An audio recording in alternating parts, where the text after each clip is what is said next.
먹거리를 건강하고 안전하게 생산하는 유기농법, 자연의 건강한 순환을 돕는 유기농법 이야기를 농민에게 직접 들어봤습니다. 다가오는 주일은 농민주일입니다. 지구를 보호하는 생태사도, 우리농 생활공동체의 유은현 회장과 이야기 나눠봅니다. 7대 종단이 2030 부산엑스포 유치 성공을 위해 목소리를 모았습니다. 7대 종단 지도자로 구성된 한국종교지도자협의회가 부산엑스포 유치 성공을 기원하며 낸 담화 내용 전해드립니다.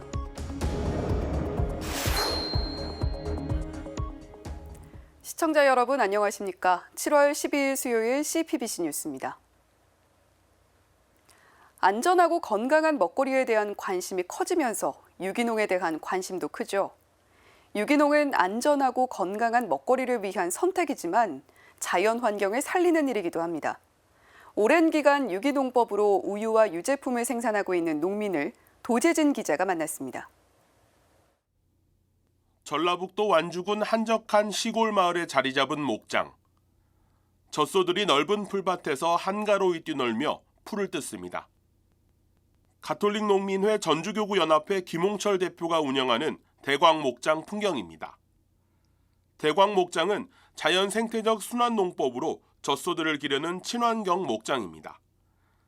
젖소들은 유기농 목초를 먹고 자라고 분뇨는 유기농 퇴비로 사용해 유기농 목초를 재배합니다.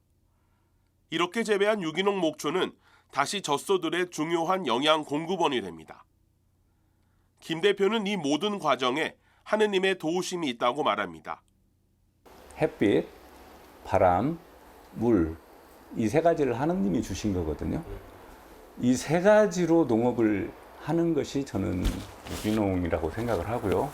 큰 하느님이 주신 이 세 가지, 이 자연의 큰 틀 안에 우리라는 나를 살짝 얹어 놓으면 그 힘에 의해서 이걸 돌려서 순환을 하는 거거든요.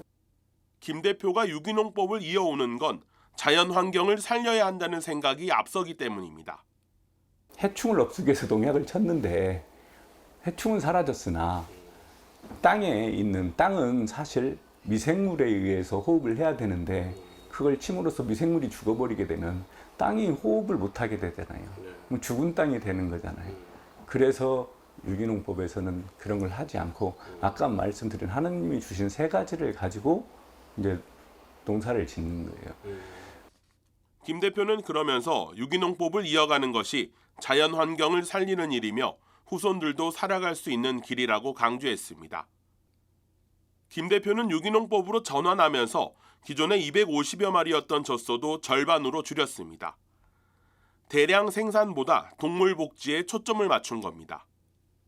밀식 사육에서 벗어나 젖소들에게 넉넉한 공간을 제공하고 축사 청결에도 힘쓰고 있습니다. 젖소들의 스트레스나 질병이 적은 이유입니다.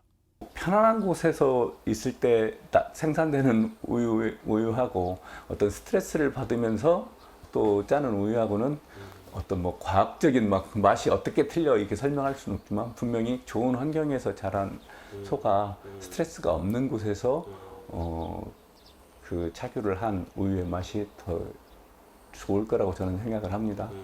필수적인 문제인 것 같습니다. 동물 복지. 이렇게 생산한 유기농 우유는 유기농 유제품으로 다시 탄생합니다. 건강한 원료로 건강한 먹거리를 만들겠다는 김 대표의 철학입니다.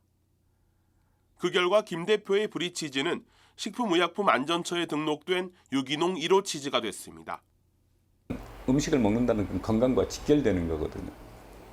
그래서 그걸 생각을 안 하고 제품을 만들고 맛에만 치중을 한다든지 팔기 위한 제품을 만든다면은 결국에 가서는 그 피해가 소비자한테 가기 때문에 특히 이 식품을 생산하는 사람으로서 가져야 될 철학이라고 저는 생각을 합니다. 김 대표는 유기농의 선순환을 위해서는 소비자의 참여가 무엇보다 중요하다고 말합니다. 이는 소비자가 자연 환경을 살리는 일에 동참하는 것이기도 합니다. 유기 활동이라고 하면 저희는 유기 생산자이고 소비자가 유기 활동에 참여를 한다는 것은 유기 제품을 하나를 사서 드셔주시는 것이 유기 활동이라고 저는 생각을 하거든요. 유기농법을 사랑하시고 계속 하기를 만약에 응원하신다면 도시에서는 우리 유기농 생산물을 선택해 주시는 것이 유기 활동에 참여해 주시는 것이다. 낙농업자들에게 작은 희망이 되는 것이 꿈이라는 김홍철 대표. 김홍철 대표는 그 꿈을 위해 오늘도 또 한 발을 내딛습니다. CPBC 도재진입니다. 돌아오는 주일은 28번째 농민주일입니다. 생명의 농사를 짓는 생태사도인 가톨릭 농민들은 생산한 농산물을 소비해 줄 때 희망과 보람을 얻는데요. 생산과 소비가 조화를 이뤄야 한다는 뜻입니다. 주교회의 생태환경위원장 박현동 아빠스도 농민주일 담화에서 우리 농촌 살리기 운동본부 생활공동체 회원들이 생태사도다라고 말을 했는데요.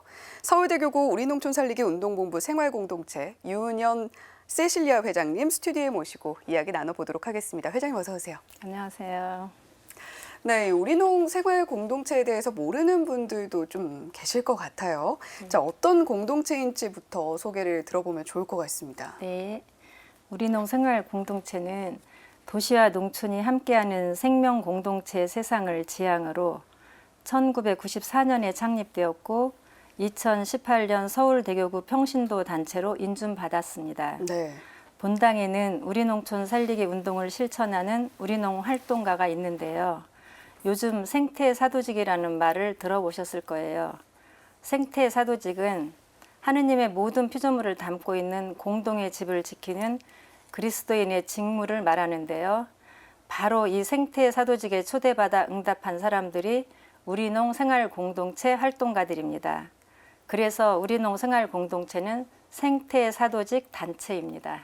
네, 생태사도직 단체다라고 저희가 쉽게 생각을 해보면 좋을 것 같은데 사실 어제도 비가 굉장히 많이 왔잖아요. 기후재난 시기에 유기농을 다시 생각해야 하는 이유가 뭘까요? 네, 나만 편안하게 잘 먹고 잘 살면 된다라는 사고나 생활 습관이 지금의 기후위기를 넘어 기후재난으로 이어졌다고 생각합니다. 농업도 마찬가지예요. 많이 생산해 더 큰 이익을 얻고자 열대우림을 파괴하고 유전자를 조작합니다. 그리고 화학비료와 농약을 사용하여 대규모 농사를 짓고 있습니다. 이런 농업은 무언가를 죽여야만 내가 사는 방식이죠. 공동의 집인 지구의 울부짖음을 외면한 채. 하지만 유기농이라 불리는 생명농업은 모든 생명체가 작든 크든 서로 연결돼 상호작용을 합니다. 네. 우리가 사는 지구는 함께 살아가는 공동체이기에 나를 포함한 모두가 잘 살아가야 하는 건 어쩌면 당연합니다. 네, 기존에는 사실 화학비료를 쓰면서 화학농법으로 재배를 해왔었는데 자, 이런 관행농이 자연과 또 생태계에는 어떤 영향을 미친다고 저희가 알고 있으면 될까요? 네, 땅에 가장 큰 영향을 미치게 됩니다. 화학비료와 농약을 사용하여 재배하는 관행농은 사실 산업농에 가까워요. 화학비료는 토양의 미생물을 죽이고 토양의 구조를 파괴해서 황폐하게 만듭니다. 농약 중 살충제는 익충을 죽이고 그 자리에 질병과 해충을 가져오고 있어요. 네. 전 세계적으로 꿀벌이 사라지고 있다는 뉴스 들어보셨을 텐데요. 꼭 필요한 익충까지 인간의 욕심으로 죽어가고 있습니다.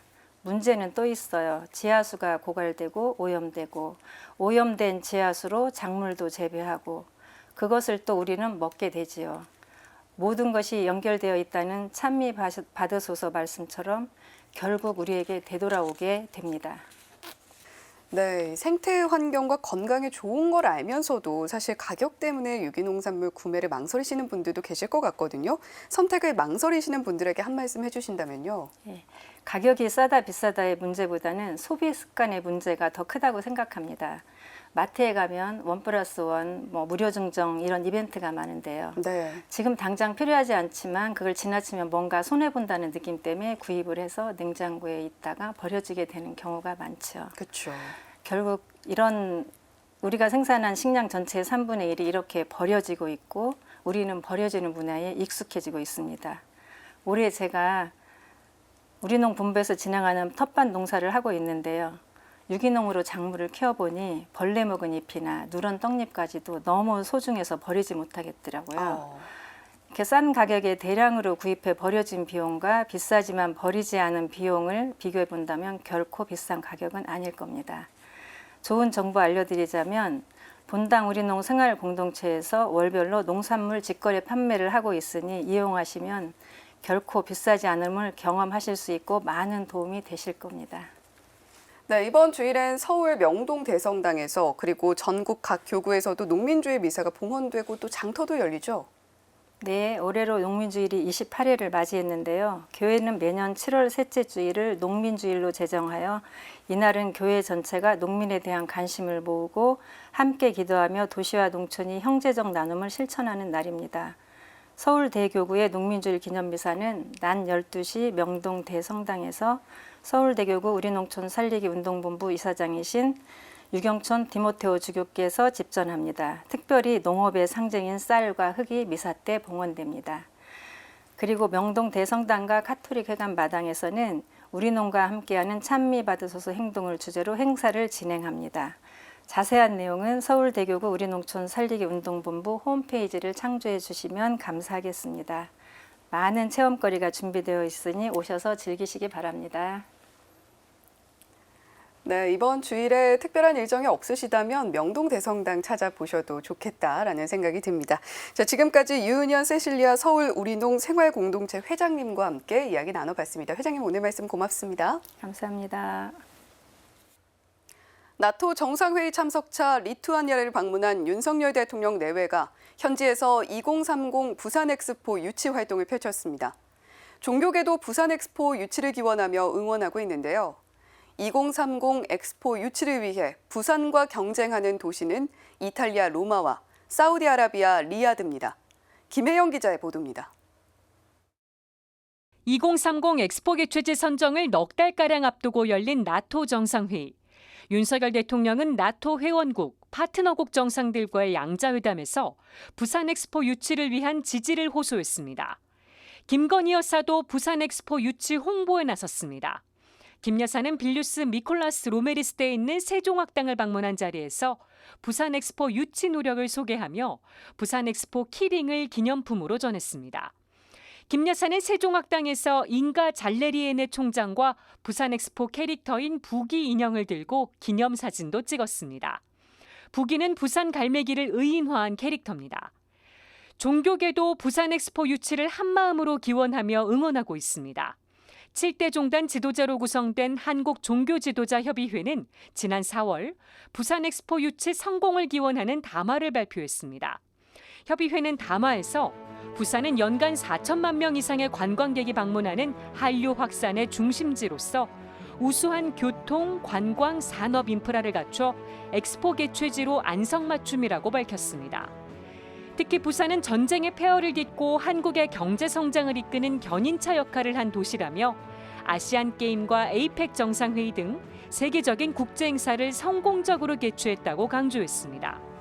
그러면서 2030 부산 엑스포는 저출산, 고령화, 저성장으로 힘든 국가 경제에 활력을 가져오고 국민에게 새로운 도전과 희망을 주며 지역 균형 발전과 국민 화합에도 큰 역할을 할 것이라고 기대했습니다. 담화문엔 공동대표의장인 조계종 총무원장 진우스님을 비롯해 정서영 한국기독교총연합회 대표회장, 나상호 원불교 교정원장, 최종수 유교 성경관장, 박상종 천도교 교령, 한국천주교 주교회의 의장 이용훈 주교, 김영하 한국민족종교협의회 회장 등이 이름을 올렸습니다. 올해 1월에는 부산시와 5대 종단이 부산 엑스포 유치를 위해 뜻을 모았습니다.